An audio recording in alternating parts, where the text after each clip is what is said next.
Hi, this is Matt Paulson again. This time I'm talking about the Bible, talking about the reliability and credibility of the Bible. This is my chart on Genesis chapter 1. It's got the days listed 1 through 7.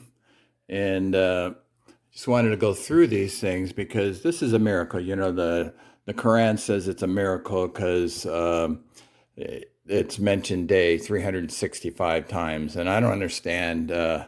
How that it's borders on numerology, and it makes no sense that somehow that you count the number of words and it comes out to the days, because technically 365 days is not the exact. I think there's a fraction there, so it doesn't make kind of sense that you have days counted in the Quran and you come up with 365 and round it off and lose that quarter day, and somehow that's a miracle.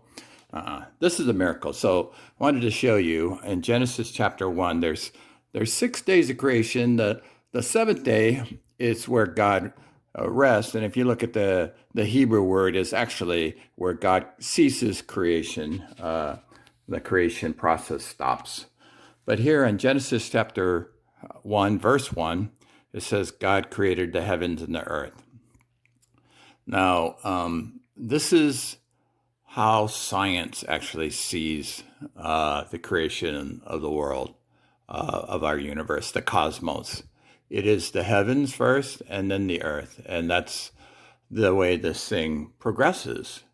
If you look on verse 2, the earth is formless, dark, no land yet. And that's the way scientists see the earth when it first is formed.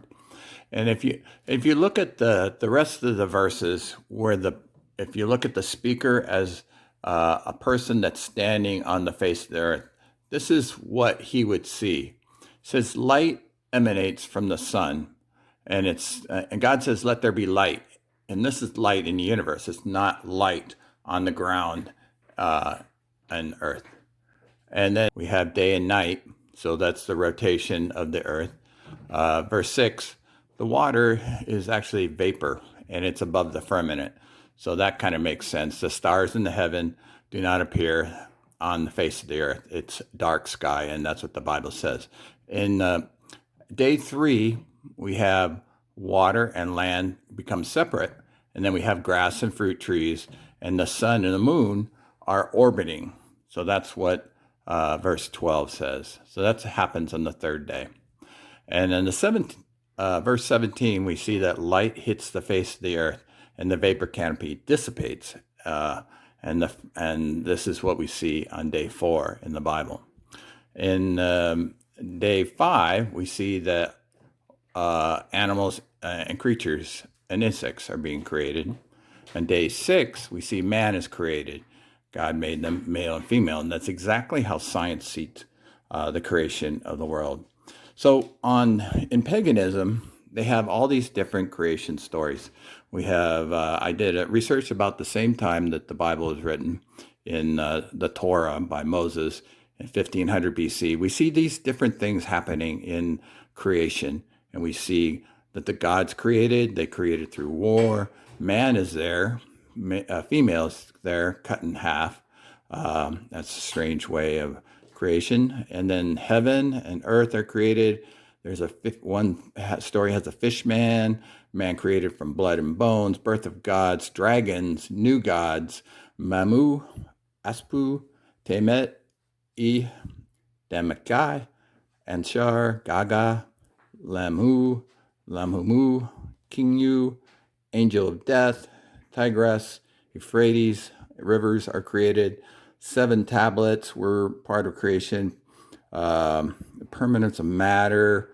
Man is created from dust, clay, and blood in Egyptian creation myths. We have 8 gods. We have the Nile, part of creation. We have creator, sun god, Etam. Etam sleeps, awakes to make the world from the sea.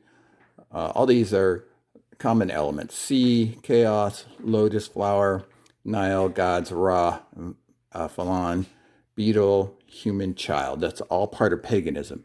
So if you try to find the 7 days or 6 days of creation in the same order that science sees it, the Bible comes out to, if you try to take all this into effect and you calculate what are the chances that Moses would be able to pull out the right order and items within the paganism and somehow invent a Genesis chapter 1 the way science sees it. It's one out of about 479,101,600 chances that he would pull all these correct things and put them in order the way science sees it.